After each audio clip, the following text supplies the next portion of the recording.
yang Anda kerjakan selama ini sudah sesuaikah dengan teori yang ada, yang Anda presentasikan nanti? Begitu ya, Dek? Yuk kita dengarkan bersama. Kelompok 11 dipersilahkan.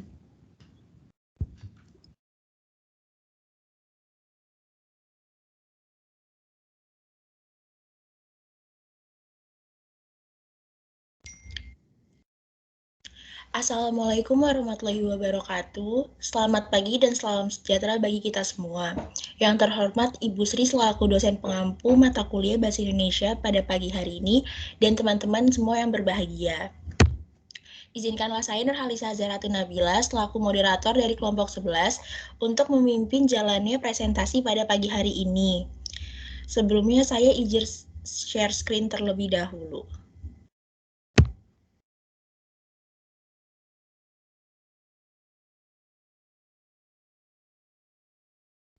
Apakah sudah terlihat?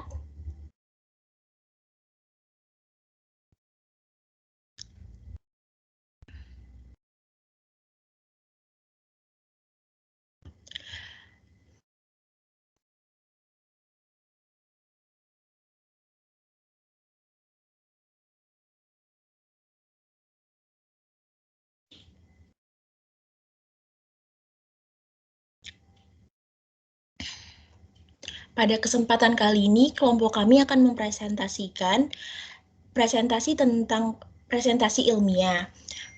Perkenalkan anggota kelompok kami.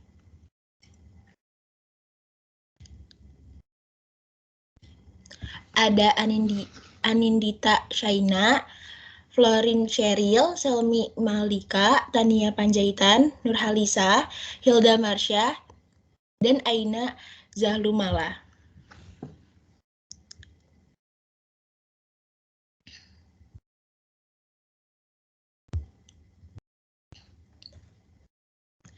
Presentasi ilmiah.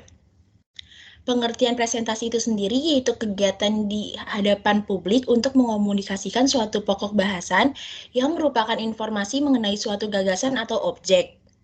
Sedangkan untuk presentasi ilmiahnya itu sendiri, yaitu presentasi yang disampaikan oleh seorang ilmuwan mengenai suatu gagasan ilmiah di depan khalayak ilmiah. Presentasi biasanya disampaikan di depan audiens dan memiliki banyak kegunaan. Salah satunya menjadi alat peyakin dan pengajaran yang ampuh. Next. Selanjutnya dibaca oleh Tania. Baik, terima kasih atas waktunya. Materi selanjutnya adalah tujuan presentasi. Dalam berpresentasi ada beberapa tujuan, yaitu yang pertama, memberikan informasi. Memberikan informasi di sini seperti contohnya yang dilakukan oleh kelompok kami pada saat ini. Pada mata kuliah Bahasa Indonesia, dengan topik presentasi ilmiah, kami menyampaikan informasi-informasi yang terkait apa sih itu presentasi ilmiah kepada teman-teman sekalian. Yang kedua, membujuk atau meyakinkan. Membujuk atau meyakinkan di sini adalah presentator mampu meyakinkan, membujuk, ataupun memengaruhi peserta presentasi untuk memperhatikan serta merasa tertarik untuk ikut serta dalam presentasi tersebut. Yang ketiga, memberikan inspirasi. Yang keempat, menghibur dan memotivasi. Yang kelima, memberikan kesan yang baik kepada orang lain. Next.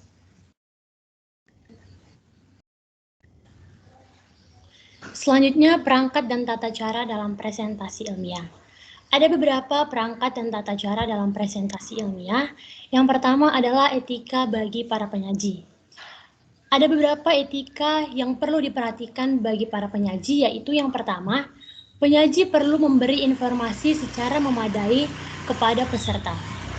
Artinya di sini adalah informasi yang disampaikan oleh penyaji merupakan informasi yang detail, akurat, serta faktualis, sehingga peserta merasa tertarik untuk mengikuti presentasi tersebut.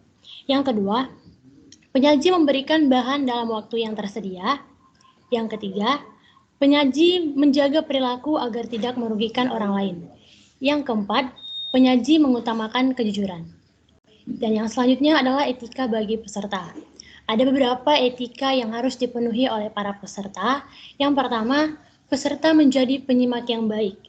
Penyimak yang baik di sini artinya adalah peserta harus disarankan untuk mengikuti presentasi dengan baik, yaitu tidak membuat ulah, tidak membuat kekacauan, tidak membuat onar, dan tidak melakukan aktivitas lain yang tidak berkepentingan selama presentasi berlangsung. Yang kedua adalah peserta mengungkapkan apresiasi positif terhadap penyaji.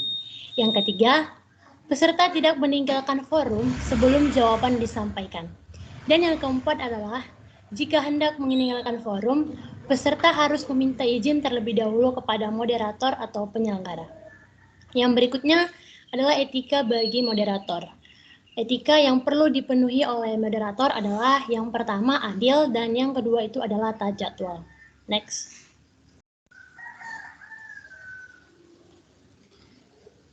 Yang selanjutnya adalah etika bagi notulen. Ada beberapa etika yang harus diperhatikan oleh para notulen. Yang pertama, notulen sebaiknya mencatat dengan rapi dan teliti semua hal yang terungkap dalam forum. Dan yang kedua, meringkas hasil catatan dan disebarkan kepada forum. Dan yang terakhir adalah etika bagi teknisi. Yang pertama, memastikan bahwa peralatan teknologi bekerja dengan baik serta mengontrol peralatan selama presentasi. Materi selanjutnya akan disampaikan oleh Sheryl. Baik, apakah suara saya itu sudah terdengar? Sudah. Oke, selanjutnya saya akan menjelaskan mengenai tahap presentasi, langkah-langkah melakukan presentasi ilmiah. Yang pertama yaitu ada tahap persiapan yang dibagi lagi menjadi 5 langkah. Pertama-tama kita perlu menentukan topik. Topik presentasi adalah salah satu faktor yang sangat penting dan juga salah satu faktor yang menentukan apakah presentasi tersebut akan menarik bagi audiens atau tidak. Jika topik presentasi yang disampaikan tidak sesuai dengan kebutuhan audiens, maka tidak mudah untuk mendapatkan perhatian dari mereka. Misalnya, di saat melakukan presentasi di depan mahasiswa dengan menyampaikan topik penerapan pajak penghasilan. Nah, presentasi tersebut tidak mudah untuk membuat mereka tertarik. Mengapa? Karena pada saat itu topik presentasi yang disampaikan masih belum relevan bagi mereka. Selain itu, topik presentasi yang disampaikan perlu sesuai dengan keahlian penyaji. Hal ini sangat penting karena dengan mengetahui topik yang ingin disampaikan, maka penyaji akan dengan mudah menjelaskan kepada audiens dan juga dapat menjawab pertanyaan-pertanyaan yang diajukan oleh audiens. Yang selanjutnya yaitu menentukan tujuan. Setiap kali melakukan presentasi, tentunya ada juga tujuan yang hendak dicapai. Apakah penyaji ingin membagikan sesuatu informasi kepada audiens, atau apakah penyaji ingin membujuk audiens untuk menerima suatu ide, atau apakah penyaji ingin membuat mereka bisa melakukan sesuatu. Nah, ada juga nih langkah untuk menentukan tujuan. Yang pertama yaitu menentukan tujuan presentasi dari sudut pandang audiens. Maksudnya adalah penyaji harus senantiasa menanyakan apa yang audiens akan dapatkan dari presentasi yang disampaikan. Dengan menanyakan hal tersebut, maka presentasinya akan menjadi lebih berfokus kepada kepentingan audiens. Kedua, buatlah dengan spesifik. Penetapan tujuan presentasi yang spesifik akan membuat penyaji dapat menyusun pesan presentasi secara lebih fokus, sehingga audiens dapat manfaat yang lebih mendalam. Yang ketiga yaitu realistis untuk dicapai. Penyaji mesti mempertimbangkan apakah dengan durasi presentasi yang dilakukan audiens dapat mencapai apa yang ditargetkan. Selanjutnya yaitu mengenali situasi dan audiens. Untuk mengetahui audiens, maka kita perlu mengidentifikasi beberapa hal, yaitu yang pertama mengetahui siapa mereka. Kita perlu mengetahui jenis pekerjaan mereka, rentang usia, tingkat pendidikan, rasio pria dan wanita, dan tanggung jawab pekerjaan. Yang kedua, kita juga perlu mengetahui tingkat pengetahuan audiens pada topik presentasi yang akan disampaikan. Jangan sampai membawakan presentasi tentang hal-hal yang sudah diketahui. Yang ketiga yaitu mengetahui apa masalah yang sering dihadapi oleh para audiens. Apa saja yang selama ini menjadi kegelisahan dan kekhawatiran mereka dan apa saja yang selama ini mereka inginkan. Next.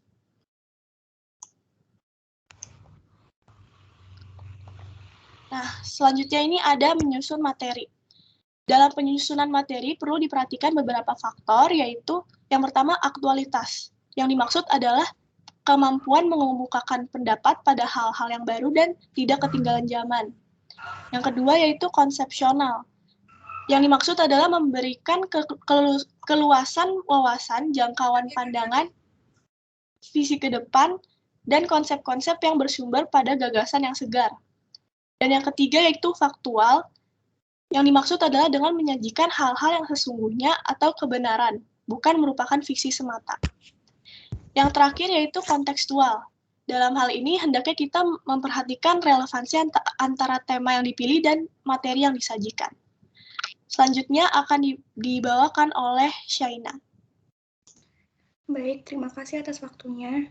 Selanjutnya ada tahap pelaksanaan. Tahap pelaksanaan ini sendiri memiliki 3 struktur dalam membawakan presentasi, yaitu yang pertama, ada membuka presentasi. Presentasi yang baik harus dimulai dengan pembukaan yang baik juga. Pembukaan yang baik itu sangat menentukan keberhasilan sebuah presentasi. Yang kedua, ada penyampaian materi. Di dalam penyampaian materi, penyaji perlu memahami beberapa hal yang perlu diperhatikan saat menyampaikan materi. Di antaranya sebagai berikut. Yang pertama, ada ketepatan ucapan, lalu ada penempatan tekanan, nada, sandi, dan durasi pilihan kata atau diksi menggunakan kalimat efektif untuk berbicara, sikap yang wajar dan tenang. Dan yang terakhir ada menutup presentasi. Next. Materi selanjutnya akan dibawakan oleh teman saya yaitu Aina.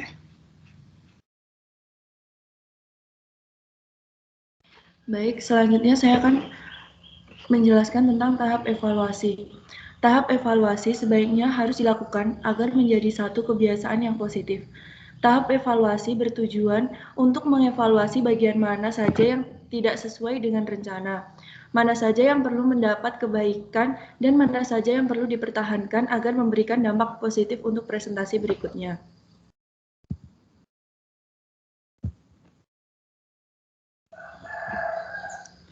Selanjutnya yaitu teknik yang digunakan saat membawakan presentasi. Teknik yang digunakan ada 3, yaitu 1. Menghafal. Teknik menghafal urutan materi, kata demi kata yang disampaikan akan disampaikan tanpa menggunakan catatan. Yang kedua yaitu membaca. Teknik ini yaitu materi presentasi disampaikan penyaji untuk dibaca. Yang ketiga yaitu mencatat. Teknik mencatat, yaitu menyiapkan catatan dengan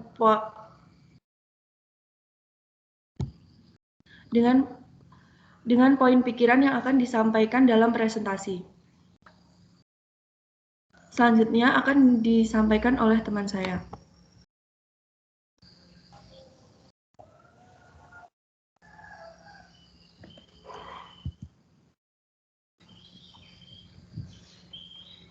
Baik, selanjutnya ada metode presentasi.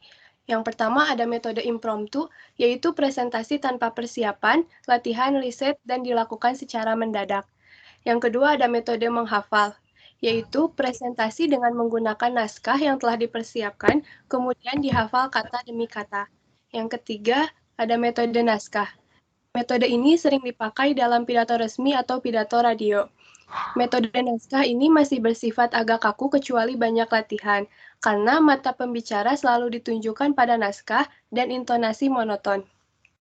Yang keempat ada metode ekstemporan, yaitu metode presentasi dengan menggunakan naskah yang dipersiapkan, tetapi pembicara tidak menghafal isinya, hanya menggunakan catatan untuk mengingat urutan idenya. Next.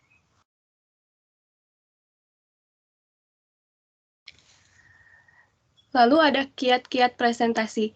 Syarat presentasi agar berjalan dengan baik yaitu energik dan penuh semangat, kontak mata dengan audiens, berbicara jelas dan cukup keras, sesekali bergerak saat berbicara, menggunakan anekdot dan humor yang sesuai, argumen-argumen harus terstruktur dengan baik, slide dapat dibaca, tipe slide bervariasi, dan tidak lebih dari 1 slide per menit.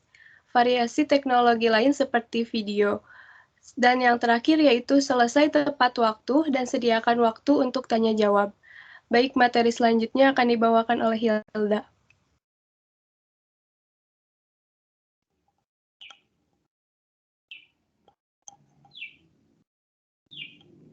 Iya, terima kasih atas waktunya.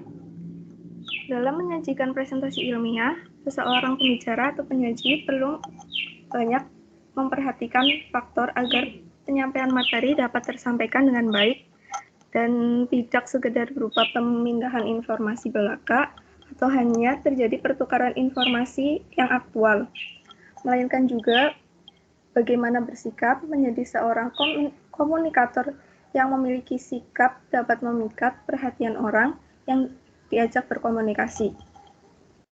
Oleh karena itu, dalam presentasi ilmiah, berlaku beberapa prinsip-prinsip komunikasi, seperti mengurangi gangguan, memastikan kecukupan pencahayaan dalam ruang gerak, membuat peserta dihormati dan dihargai, bersikap terbuka terhadap perbedaan sikap dan pendapat orang lain, memaksimalkan keefektifan dalam proses presentasi.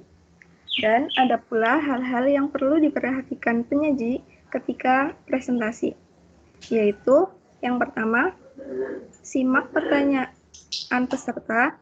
Kedua, jika belum jelas, boleh meminta pertanyaan untuk diulang kembali. Yang ketiga, boleh tidak menjawab pertanyaan tersebut jika tidak berkaitan dengan materi yang disampaikan. Yang keempat, jawabannya berupa jawaban singkat dan tidak bertele-tele.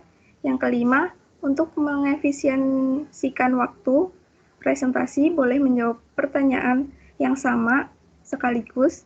Yang keenam, boleh meminta bantuan peserta lain untuk menjawab pertanyaan. Yang ketujuh, tunjukkan kesantunan, seperti mengucapkan nama dan terima kasih pada saat menjawab pertanyaan. Selanjutnya, saya akan kembalikan pada moderator.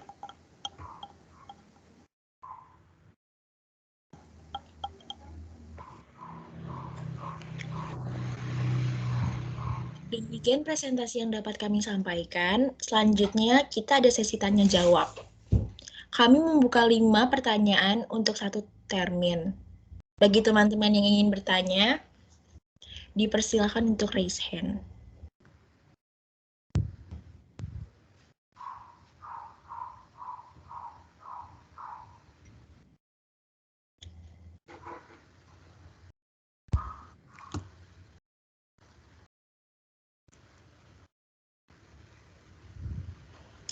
Oke, di sini ada penanya pertama nih, ada Shiva Gumei.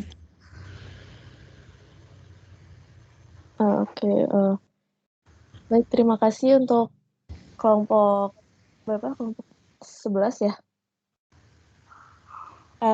Untuk ininya presentasinya bagus sekali. Apakah suara saya sudah terdengar? Sudah. Baik, saya akan langsung ke pertanyaannya saja. Tadi dijelaskan bahwa presentasi harus kontekstual sesuai dengan tema.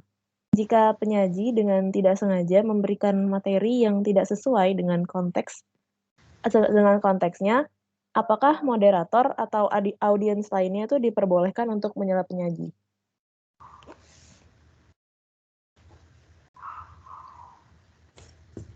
Apakah pertanyaan saya sudah dapat diterima?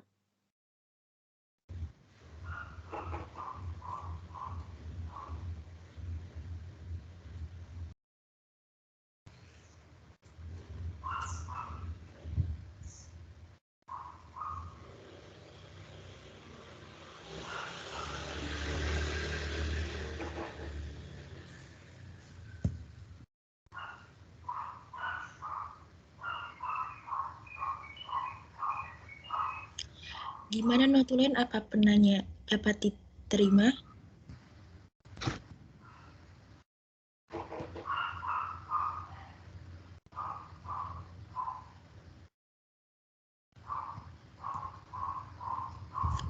Oke, saya ulangi pertanyaannya.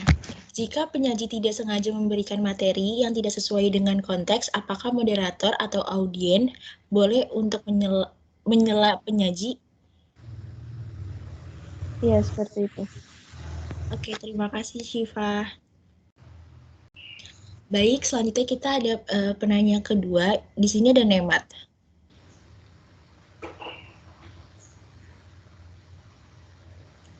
Baik, terima kasih atas waktunya. Sebelumnya saya ingin mengapresiasi kelompok 11, presentasinya sudah sangat baik. Pertanyaannya di sini saya ingin bertanya, bagaimana cara atau tips and trick memberikan presentasi ilmiah, membawakan presentasi ilmiah, bukan hanya agar berjalan dengan lancar, namun membuat presentasi ilmiah itu sangat menarik. Atau ada hal apa sih yang dari hal itu tuh bisa membuat presentasi ilmiah itu menjadi sangat menarik, bukan hanya berjalan dengan lancar. Apakah bisa diterima?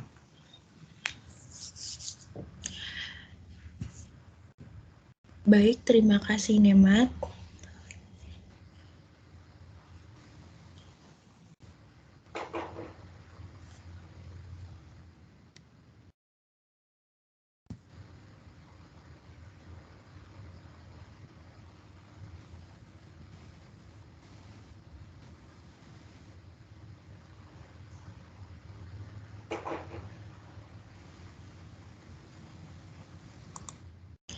Oke, saya ulangi pertanyaannya. Bagaimana cara atau tips dan trik membawakan presentasi ilmiah bukan hanya agar berjalan dengan lancar, namun membuat presentasi itu menarik?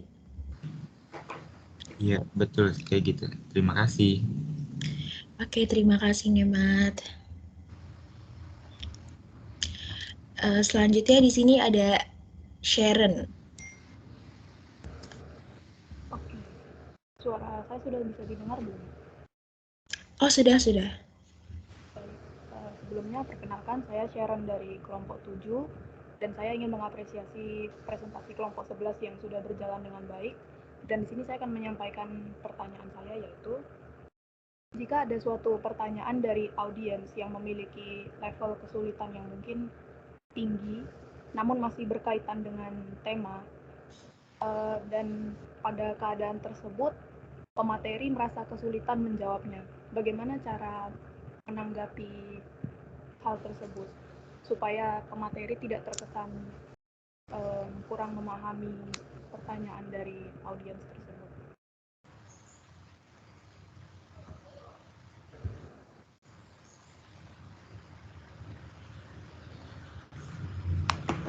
Oke, terima kasih Sharon atas pertanyaannya.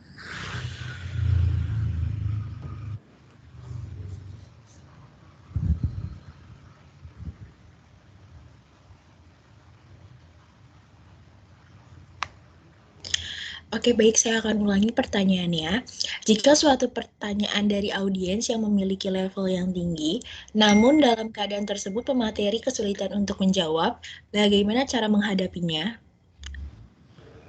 Iya, ini dari sudut pandang pematerinya ya, Kak. Dari sudut pandang pemateri.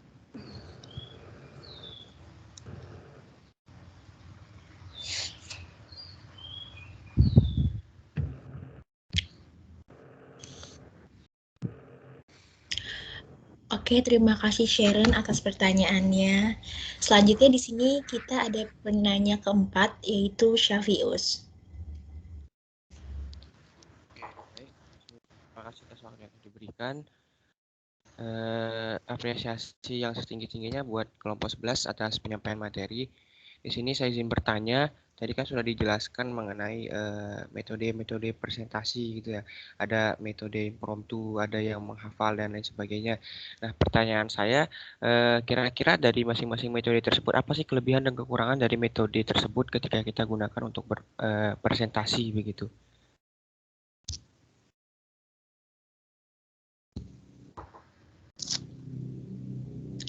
Oke, terima kasih Syafius untuk pertanyaannya.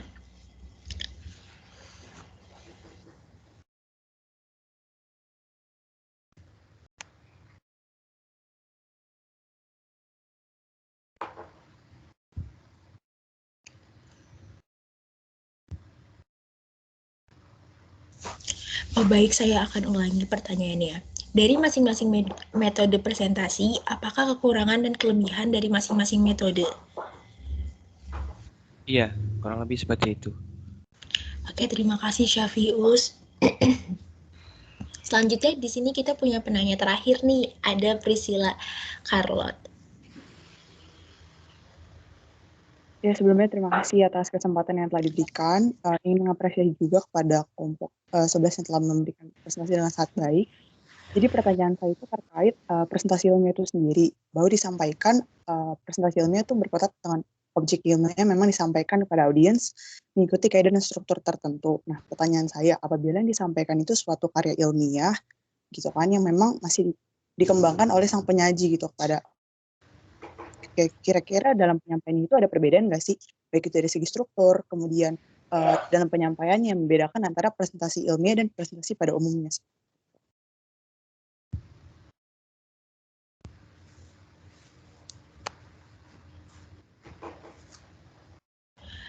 Priscilia, Carlot, boleh tolong diulangi sekali lagi pertanyaannya?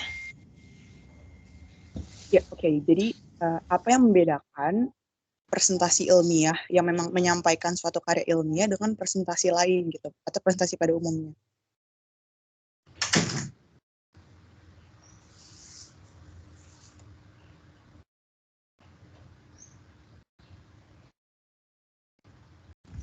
Oke, terima kasih, Carlot.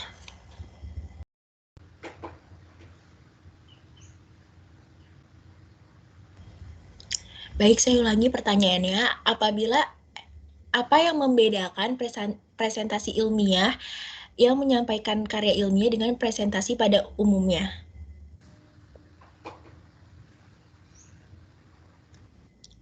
Iya, betul, Cak. Makasih, Carlot. Oke.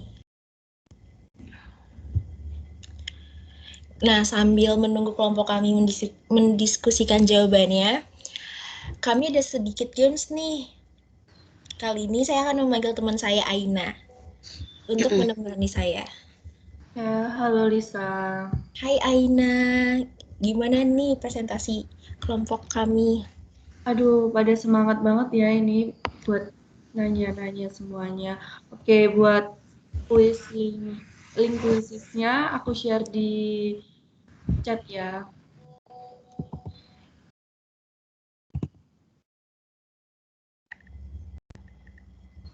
Ayo buat teman-teman pada join kuisisnya ya.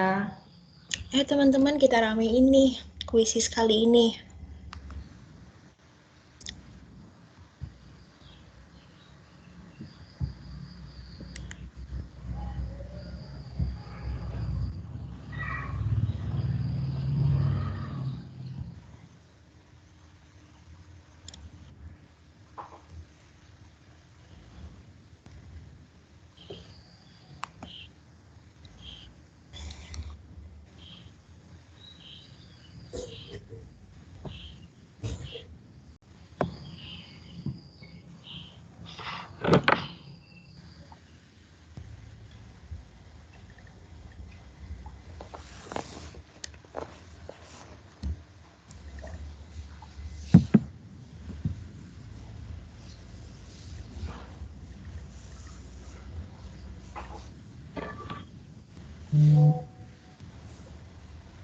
Ya, Dek, yang belum yang belum scan barcode siapa saja, Dek?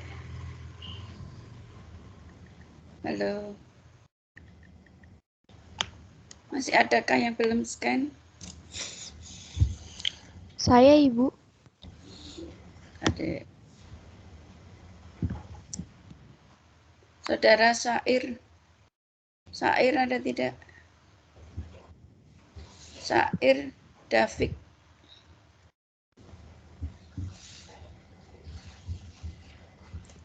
Faridah.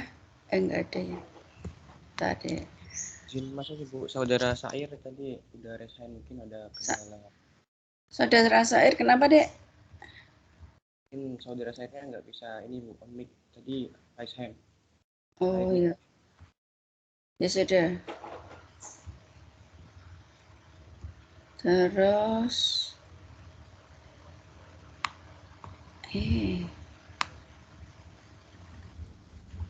Bagus ada tidak, Dek? Bagus. Apri Dwi. Hadir, Bu.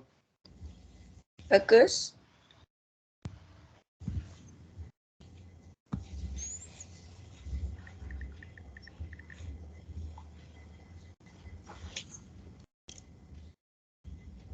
Zahra, Hadir, Ibu. Tasya,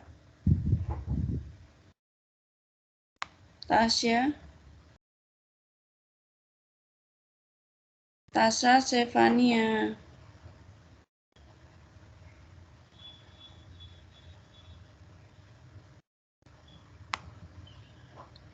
Rendra. Hadir, Ibu. Kok banyak yang belum scan ya, Dek?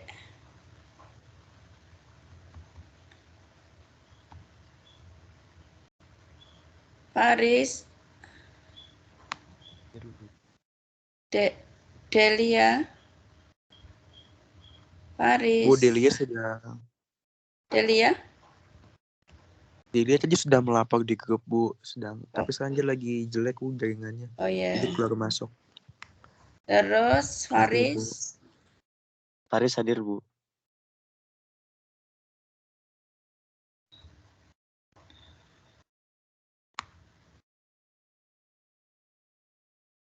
Valentin.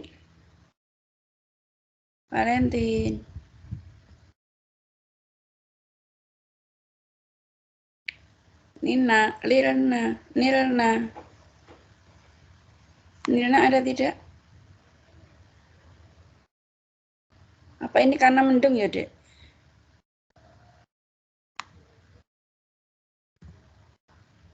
Normaliza. Hadir, Ibu.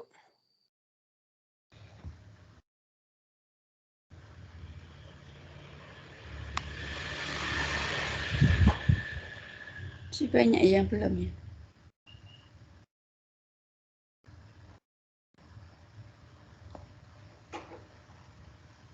Di tempat saya soalnya juga mendung, Dek.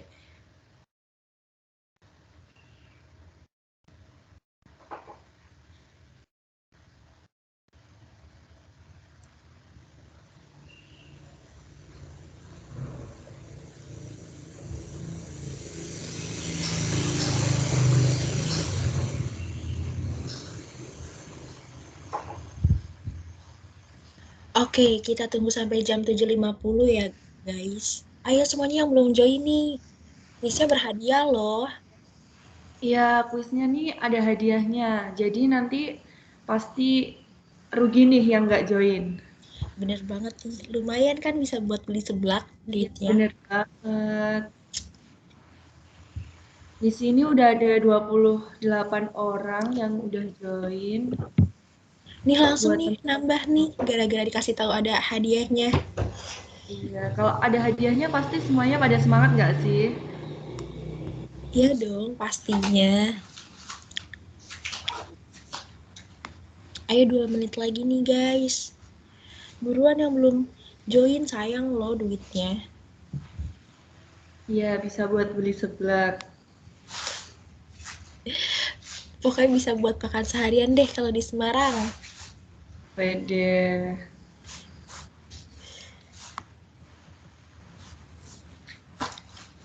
Oke, udah nambah lagi nih, Lis. Udah 31. Aduh, ayo 2 menit lagi, guys.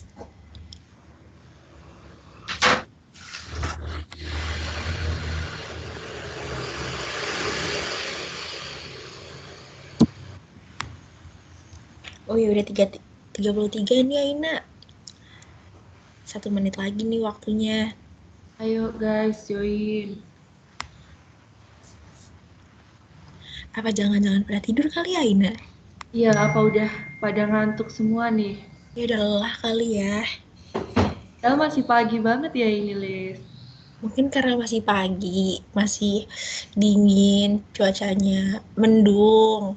Iya, tidur.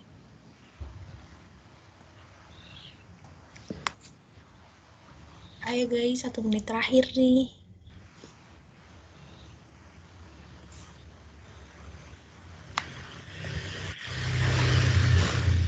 Udah nggak nambah lagi nih, Lis. Gimana nih? Yaudah deh, Aina langsung mulai aja deh. Oke, kita mulai ya. Nambah tuh. Nambah 1. Dikit lagi deh Aina, 50 sampai menit 50. Nih, kita tunggu sampai 7.50 ya. Nah, mulai Aina. Oke, kita mulai kuisnya.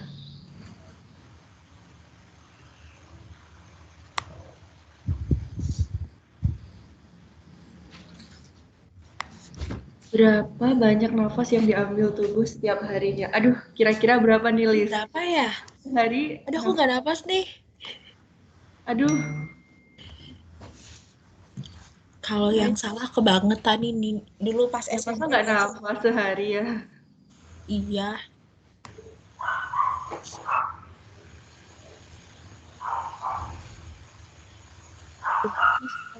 Weh, yang pertama ada siapa nih? Sekar bukan sih ini SKRSS.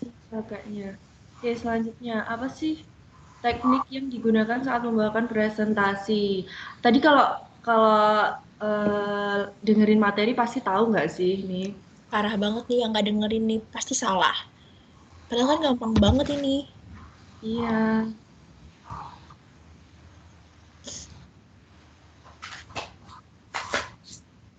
Aduh, Sekar masih mau mimpin nih.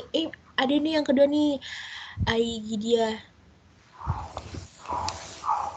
Siapakah Perdana Menteri Inggris dari tahun 1841 hingga 1846?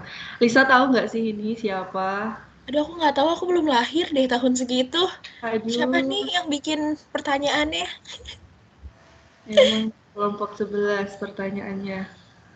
Siapa nih? Oh, masih tetap Sekar.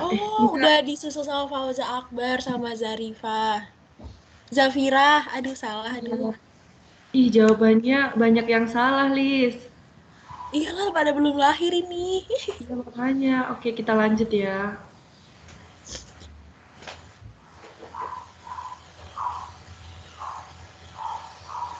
Siapa yang bukan anggota kelompok 11? Parah banget sih ini kalau nggak tahu. Tadi pertama kan udah kita kenalin nggak sih? Iya. Berarti kalau yang salah berarti tidur nih, udah fix tidur deh mereka. Tidur nih.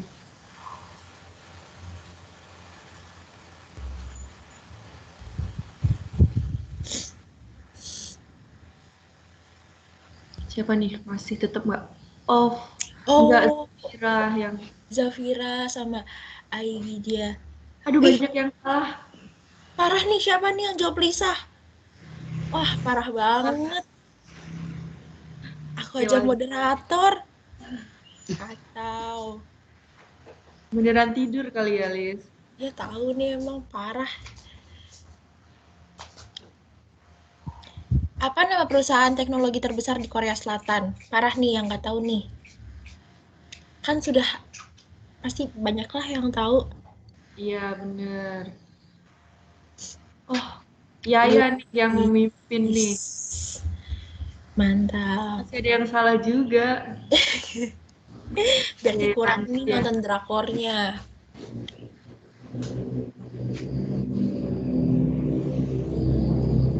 Aduh, ini mah kalau nggak tahu jawabannya udah banget ya sih. Materi kelompok kita ini. Iya. Aduh. Siapa nih, Lis, kira-kira? Aku sih Aigidia. Bener kan? Masih ada yang salah juga, Lis. Wah, kebangetan sih. Ya, lanjut aja ya.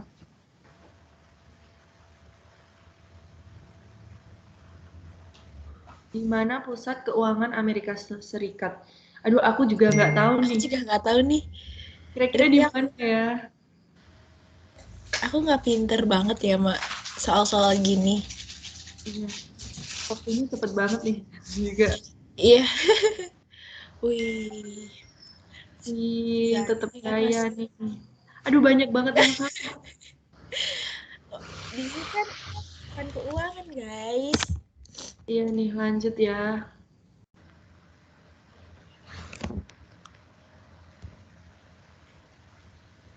Apa sih yang bukan tujuan presentasi ilmiah?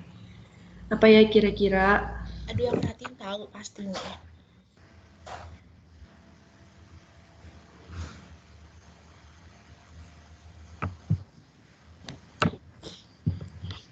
Apa ya? Apa ya?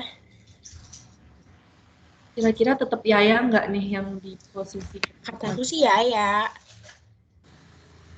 Iya Tuh dong. kan, bener. Wah, ya beneran dengerin kita nih. Iya, dia itu ya. Close mana? Iya, tapi masih ada yang salah juga, Lis. Wah, yaudahlah nggak apa-apa lah. Emang mungkin nyawanya masih belum ngumpul ini. Iya, kita lanjut ya.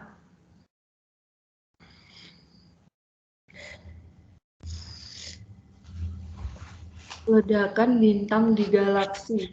Apa nih jawabannya nih? Apa ya? Mega bintang kali ya, superstar kali ya? Iya kali ya. Amin kali ya. Kira-kira enggak nih. Aduh, Fauza nih kayaknya Fauza udah mau nyusul nih. Aduh, masih ada yang salah juga, Lis. Mungkin mereka emang nggak tahu kali ya. Ya, kayaknya ya. Oke, kita lanjut.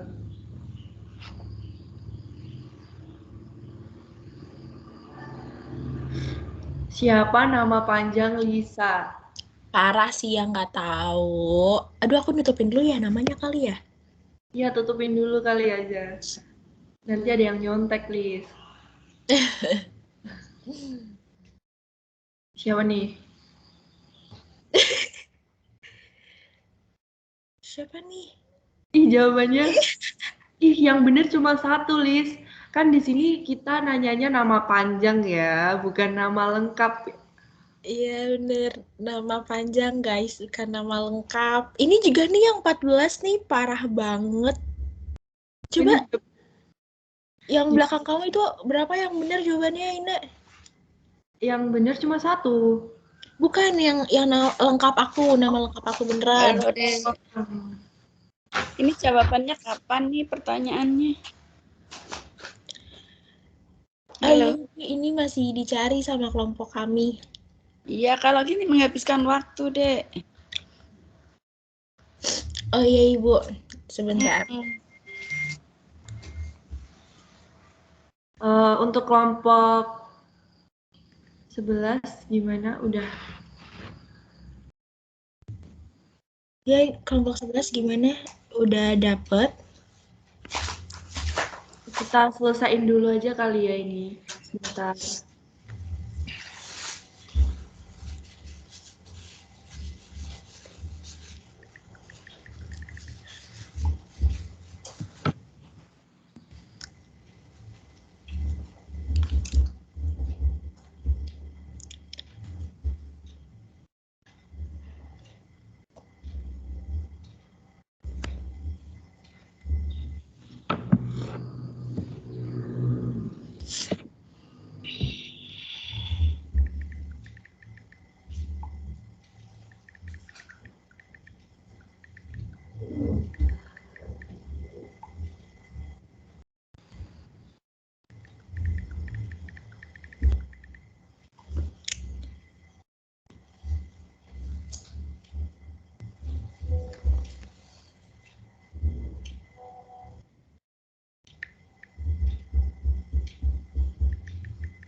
Dek, silakan dijawab, Dek.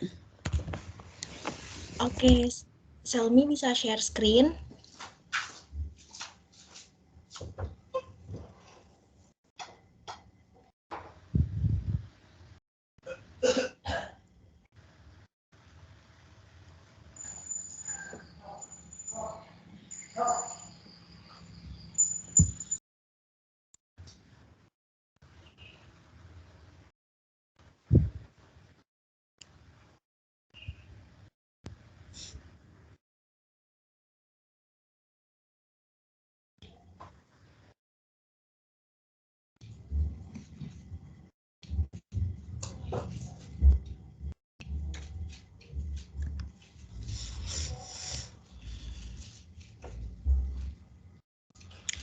Oh, maaf, tunggu sebentar Ibu. Selminya ada kendala untuk share screen.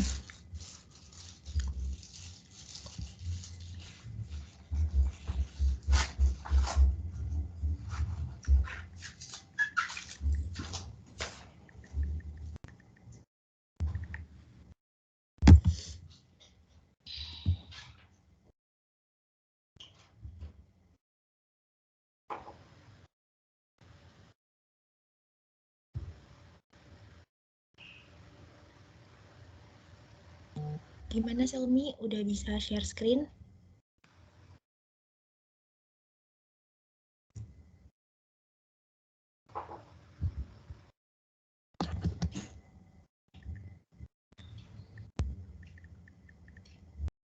Oke, coba Shaina.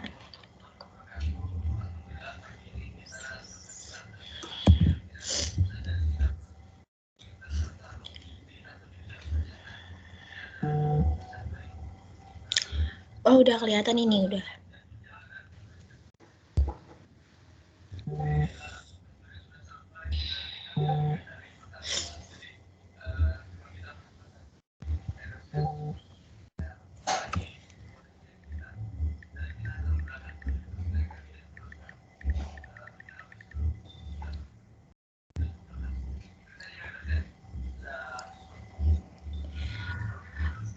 Di sini ada kita menjawab pertanyaan yang kedua dulu. Di sini penanyanya ada Nemat yang akan menjawab itu Hilda.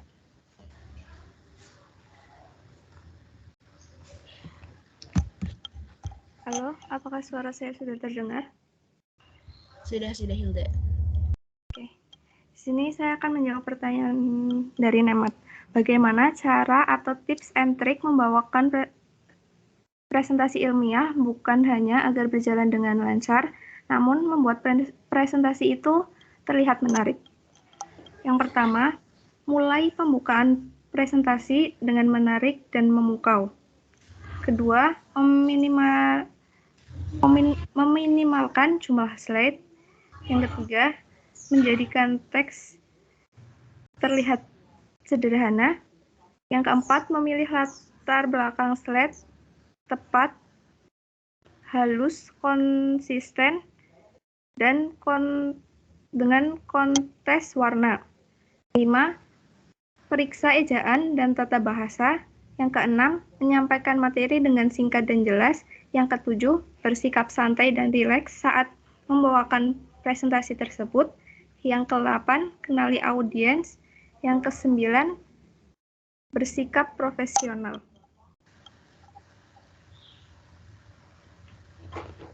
Apakah pertanyaannya sudah terjawab, Nemat?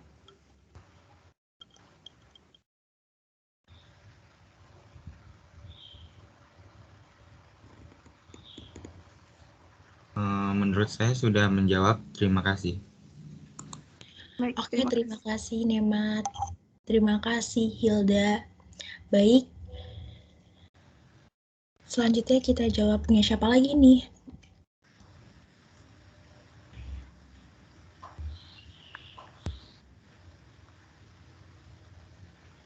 Oke, kita di sini ada penanya dari Sharon yang akan menjawab itu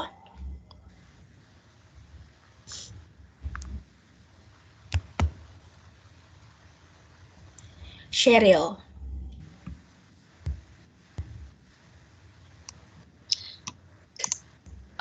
Baik, saya akan menjawab pertanyaan dari Sharon yang bertanya mengenai bagaimana cara menghadapi pemateri yang kesulitan menjawab dari sudut pandang pemateri.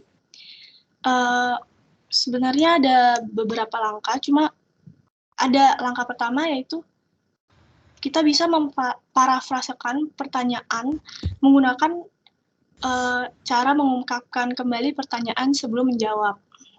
Nah, parafrase ini menegaskan bahwa kita mendengar pertanyaan mereka dengan benar, juga memungkinkan kita untuk mengubah pertanyaannya agar kita lebih mudah untuk menjawabnya.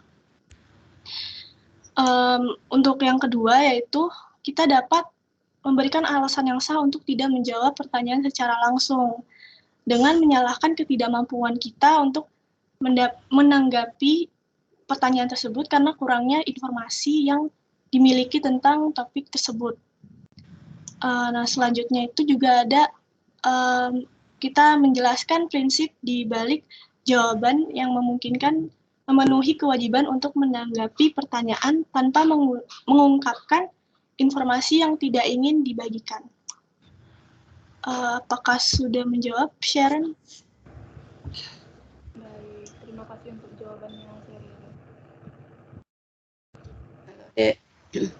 Saya akan menambahkan deh. Jadi kalau kita misalnya sebagai presenter ya, kita pas presentasi, kemudian ada pertanyaan yang intinya kan tidak kita pahami, begitu ya ini ya, tidak kita pahami. Jadi kita tidak perlu ini deh, tidak perlu bingung gitu ya. Anda bisa minta tolong ke audien lain gitu ya. Barangkali ada yang bisa menjawab pertanyaan ini gitu deh. Jadi karena kita bisa mengakui bahwa ini bukan ranah ini gitu, karena mungkin ada yang bisa menjawab, itu kan tidak masalah deh. Jadi kita itu sebagai presenter itu bersifat terbuka gitu loh dek, dengan pendapat orang nanti gitu. Itu ya. Jadi boleh kita minta pendapat orang lain dek kalau memang kita tidak paham. Gitu dek. Dek bisa dilanjutkan dek.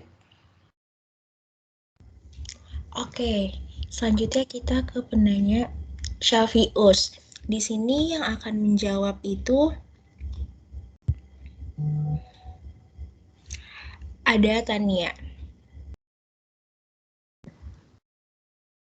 Sebentar, tadi kan juga ada pertanyaannya begini ya dek. Bagaimana kalau temanya tidak sesuai begitu dek tadi? Ada pertanyaan tadi loh dek. Pertanyaan yang pertama apa tadi? Iya, Shaina. Coba pertanyaan pertama deh.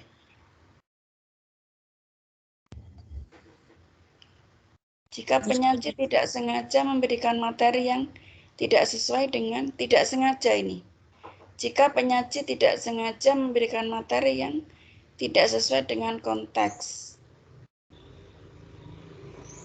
Nah, sebetulnya penyaji itu sudah melalui proses dek. Jadi kalau kita misalnya mengirimkan makalah dalam seminar ya, dalam seminar itu sudah melalui proses seleksi deh.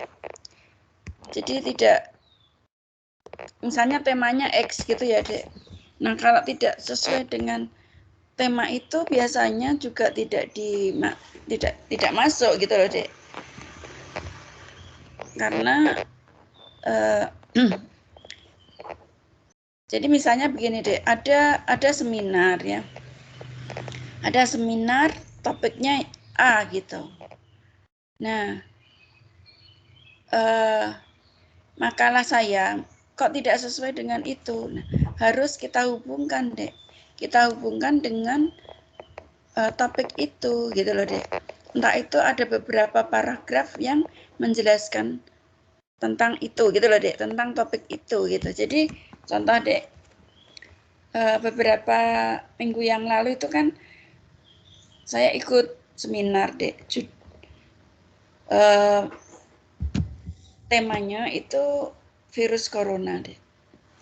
Virus corona, ya. Nah, pada waktu itu saya sudah menulis, ya, tetapi tidak ada kaitannya dengan corona, gitu loh, Dek. Akhirnya saya ganti, Dek. Kemudian saya cari data yang ada hubungannya dengan virus corona, gitu, Dek. Nah, kalau tidak ada nanti susah untuk masuk, karena di dalam seminar itu kan ada topik-topik kecilnya, Dek, sub-sub tema istilahnya, ya.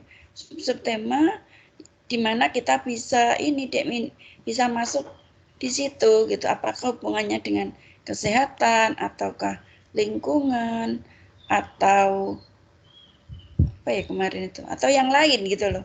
Jadi itu harus masuk di salah satu, Dek. Kalau tidak bisa, Dek. Gitu, Dek. Jadi itu sebetulnya sudah melalui proses, ya. Nah, apakah ini yang dimaksud di sini?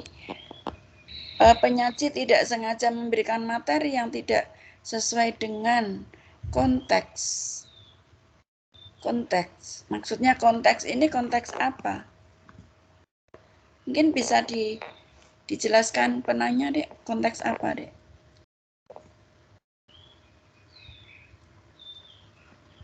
Baik Ibu, itu maksudnya saya bertanya seperti itu pada saat presentasinya itu, Bu. Jadi pas lagi walaupun materinya tadi sudah disampaikan lewat makalah tadi ya, bukan biasanya pas presentasi itu terkadang ada kesalahan dalam berbicaranya itu, Bu. Kalau misalnya seperti itu, apakah moderator diperbolehkan gitu, Bu, untuk menyela penyaji dalam pemberian materi tersebut? Jadi mungkin pematerinya ngelantur gitu, keluar konteks gitu maksudnya? Iya, Ibu. Keluar konteks, ya. Iya, jadi kalau keluar konteks mungkin begini, Dek, ketika penanya itu menanyakan yang di luar konteks, itu juga banyak moderatornya juga bisa meluruskan, Dek, penanya, ya. Tapi dengan penyaji, moderator juga mungkin dengan keluar dari konteks itu dalam rangka menjelaskan apa yang sudah dijelaskan itu, gitu loh, Dek. Kadang-kadang memang agak keluar juga bisa, gitu, untuk menjelaskan intinya itu apa, kemudian dijelaskan, tapi kadang-kadang sedikit keluar konteks, gitu loh, Dek. Sebenarnya moderator boleh mengingatkan. Ini kok panjang, misalnya waktunya kan juga kalau keluar konteks nanti waktunya tidak cukup, Dek. Ya, jadi kalau kita presentasi itu kan terbatas waktu, Dek. Kalau waktunya sudah habis nanti malah sebelum simpulan sudah waktu tinggal 1 menit, begitu kan, malah tergesa-gesa, Dek, nanti akhirnya. Gitu, Dek. Mungkin perlu diingatkan dengan waktunya juga, gitu, Dek. Oh, baik Ibu, sudah jelas jawabannya. Terima kasih banyak, Ibu.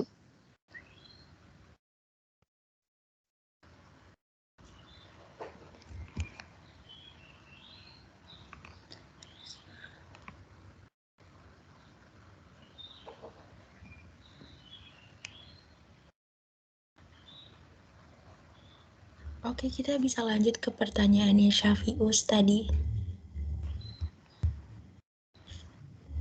Yang akan dijawab oleh Tania.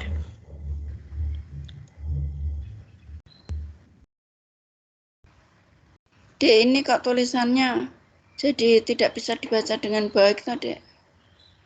Jawabannya ini loh, Dek. Halo. Coba perhatikan sebelum dijawab, ya. Ini kalau sekilas itu kan saya untuk membaca tulisan seperti ini kok bingung, ya. Apakah yang lain juga sama atau hanya saya, Dek?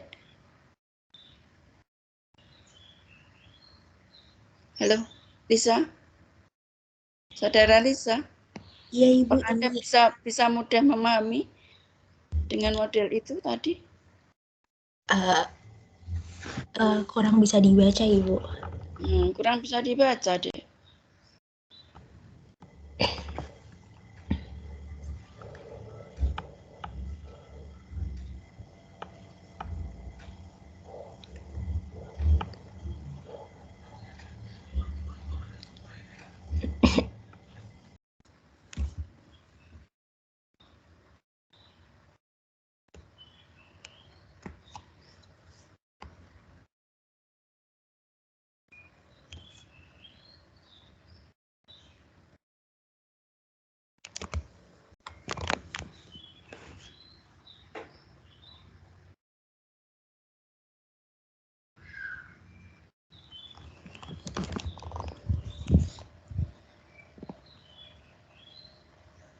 Ya, Dek, silakan dijawab.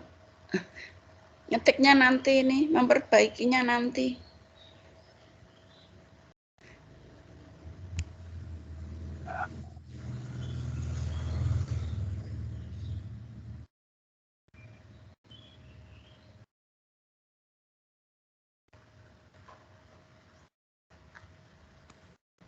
Baik, Bu.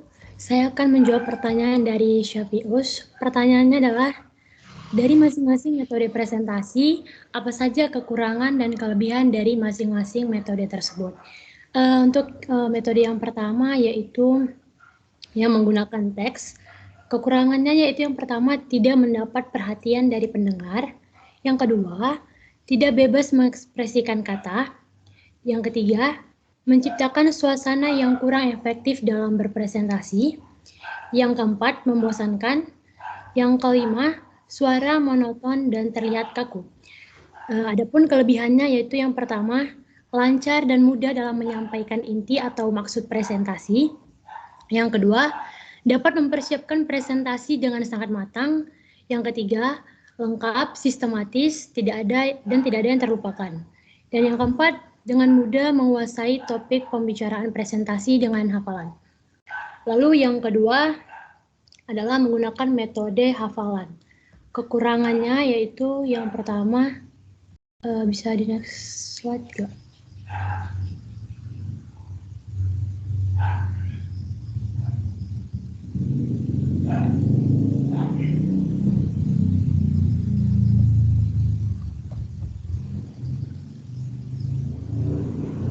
Yang pertama adalah kekurangannya, apabila yang kita sampaikan sedikit melenceng dari pembicaraan dapat membingungkan.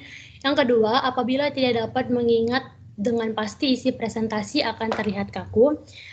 Sedangkan kelebihannya adalah yang pertama, mendapat perhatian pendengar, dan yang kedua dapat mempersiapkan topik presentasi. Serta yang ketiga, melatih daya ingat.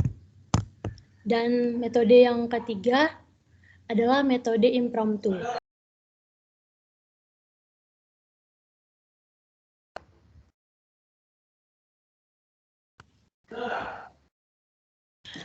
Mau sebentar, Ibu, di sini PPT-nya nge-freeze.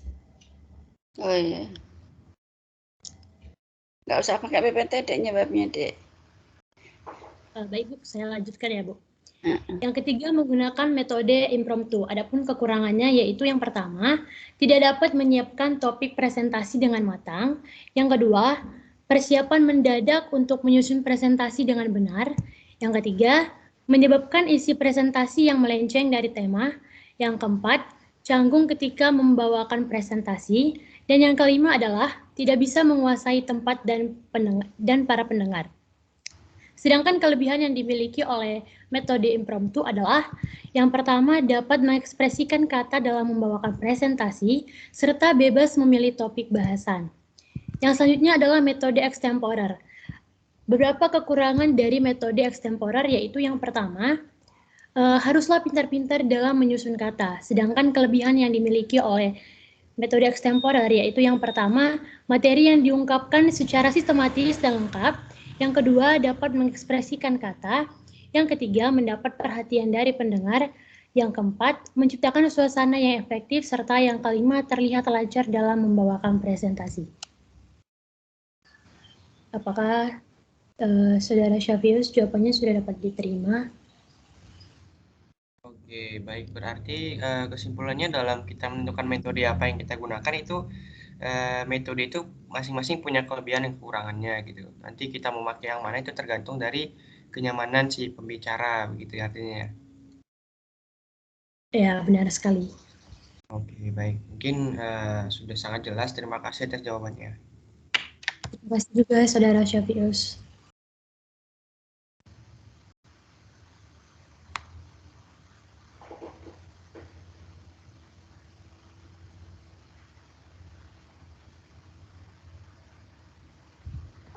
Selanjutnya ada pertanyaan dari Charlotte yang akan dijawab oleh Selmi. Baik, saya akan mencoba menjawab pertanyaan dari Charlotte. Yang pertanyaannya, apakah suatu karya ilmiah termasuk dalam suatu objek yang bisa dipresentasikan secara ilmiah atau tidak? Kalau bisa, apa yang membedakan presentasi ilmiah yang objeknya karya ilmiah dengan objek materi pada umumnya? Pengertian presentasi itu sendiri yaitu kegiatan di hadapan publik untuk mengkomunikasikan suatu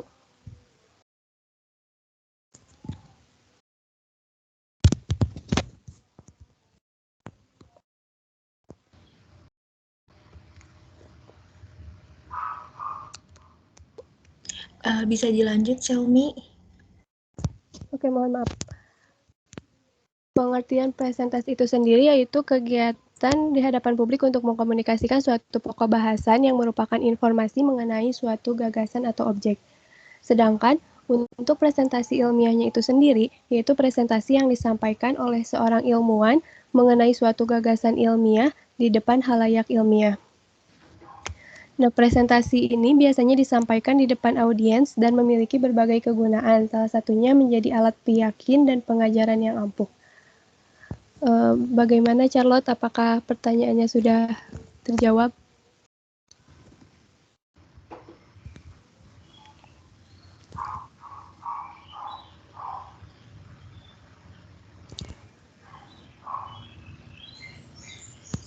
Jadi kesimpulannya itu berbeda antara presentasi ilmiah dengan presentasi biasa.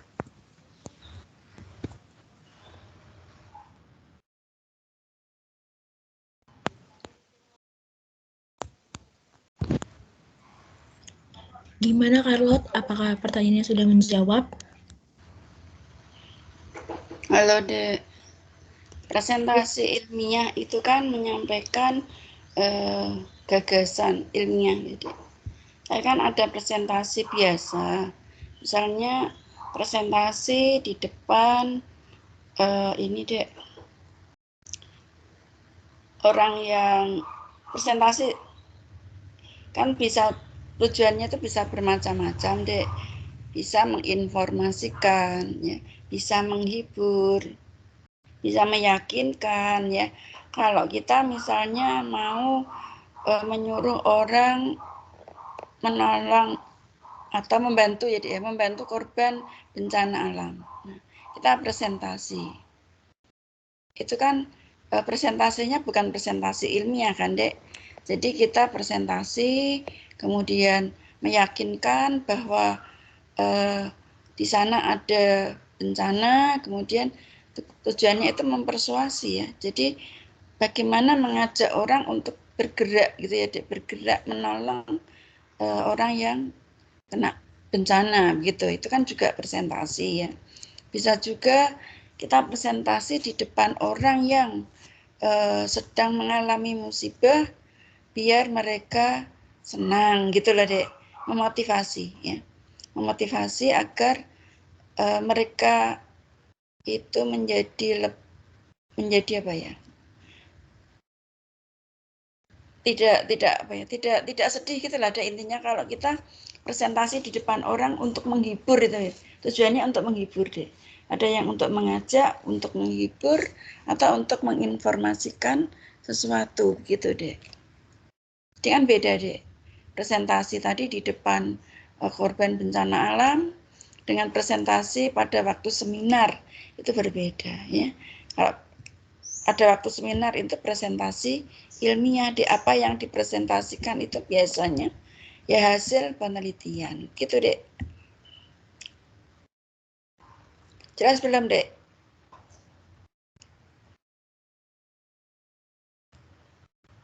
Udah tahu nih bedanya?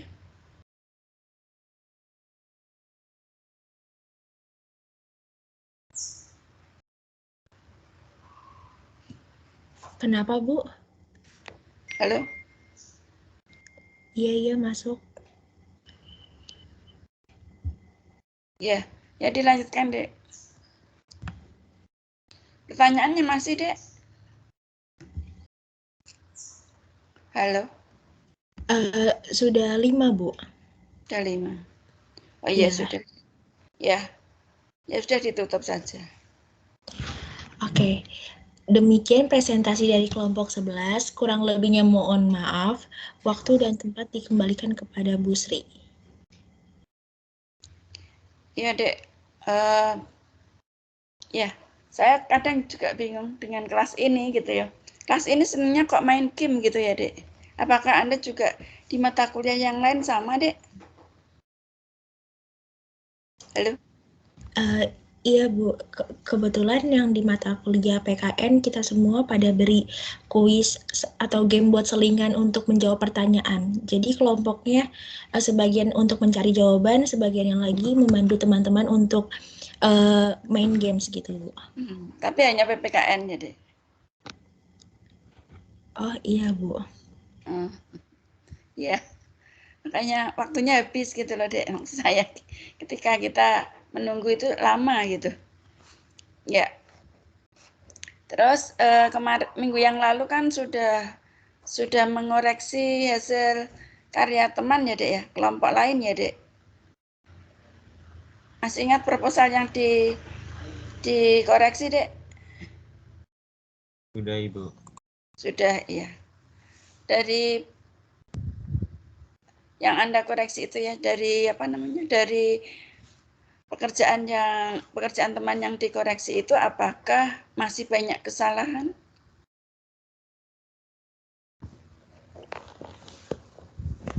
Halo?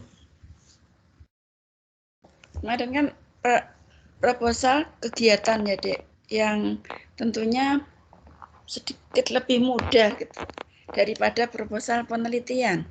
Ya, Dek?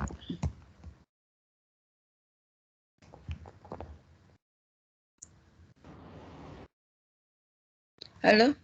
Iya, Ibu. Ya mungkin Nemat bisa menginformasikan kekurangan proposal yang kelompok Anda koreksi, Dek. Untuk kemarin yang kelompok kami presentasikan itu sebenarnya kekurangannya cuma ada di salah-salah penulisan dan tata letaknya saja, Bu. Lebihnya itu sudah menurut kelompok kami sudah benar. Gitu ya. Jadi hanya tata letak ya, mudah ya kalau gitu. Iya, Bu. Kalau yang lain adakah yang kira-kira salah begitu, Dek? Ada tidak? Izin masuk, Ibu. Ya. Kemarin kami dari hasil koreksi proposal dari kelompok lain juga hampir sama dengan yang tadi disampaikan Nemat. Itu lebih ke kesalahan penulisan gitu sih, Bu, kayak penulisan ejaannya gitu. Mungkin kayak istilah asingnya nggak ditulis pakai huruf miring gitu. Untuk kalau masalah secara strukturalnya kurang lebih sudah sesuai lah gitu. Karena kebetulan dari kelompok saya yang menyampaikan materi proposal kemarin gitu. Oh iya, ya, Dek. Berarti hasilnya bagus gitu ya, hasilnya ya. Ya, kata-kata bisa disampaikan begitu. Ya, Dek. Sekarang berikutnya kita akan belajar ini, Dek. Praktik membuat, buatlah Anda milih topik, kemudian buat judul, latar belakang, perumusan masalah, tujuan, manfaat, terus ditambah dengan tinjauan pustaka, Dek. Jadi kita akan mempraktikkan bagaimana teknik mengutip, ya, Dek. Kan sudah teknik mengutip itu kan sudah pernah dijelaskan, kutipan langsung yang kurang dari 4 baris atau sama dengan 4 baris, kutipan langsung yang lebih dari 4 baris, dan kutipan tidak langsung. Ya, karena kita sudah ada latar belakang dan latar belakang itu di situ pasti ada kutipan jelas deh. Kemudian dalam tinjauan pustaka itu juga mengutip ya. Kita praktekkan di situ, sekaligus tulislah daftar pustaka yang Anda kutip gitu deh. Ya, Anda kutip. Jadi kalau ada di kutipan harus ada dalam daftar pustaka. Begitu pula sebaliknya. Gitu deh. Jadi tugasnya membuat itu ya. Halo. Bisa dipahami, Dek?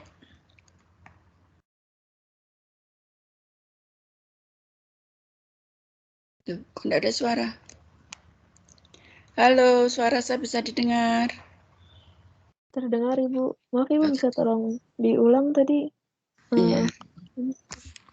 Pilihlah sebuah topik. Terus buatlah judul, latar belakang, rumusan masalah, tujuan, dan manfaat. Ya. Terus tambah lagi satu, tinjauan pustaka. Tinjauan pustaka itu berisi penelitian terdahulu mengenai topik yang hampir sama dengan yang kita tulis. Gitu deh. Jangan lupa gunakan teknik mengutip langsung yang kurang atau sama dengan 4 baris, langsung yang lebih dari 4 baris, dan kutipan tidak langsung. Dan nanti buatlah daftar pustaka yang dari sumber yang Anda kutip. Begitu, Dek.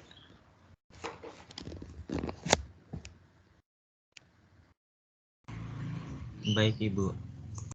Ya. Jelas belum? Ini secara kelompok atau individu ya, Ibu? Kelompok saja, Dek, kelompok.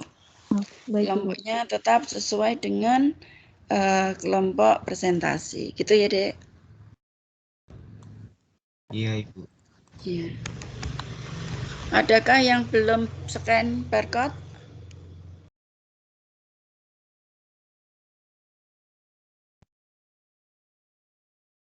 Coba dicek yang belum scan, sudah ada. Biasanya ada notifikasi deh.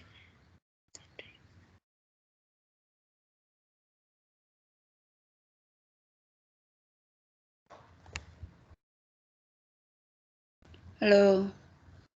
Ada pertanyaan, Dek, sampai di sini?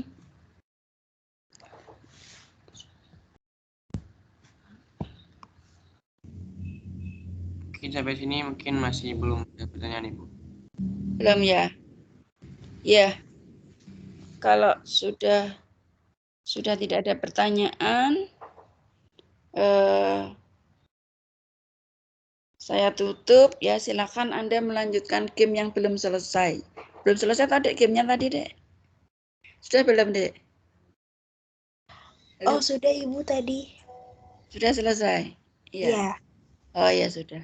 Ya, saya tutup ya, Dek. Sampai di sini ya. Iya, Ibu. Yes. Kalau tidak ada pertanyaan, kita akhiri pertemuan hari ini. Anda dilanjutkan bergabung dengan kelompok masing-masing mengerjakan tugas yang saya berikan tadi. Gitu, Dek. Sekian, terima kasih. Assalamualaikum warahmatullahi wabarakatuh.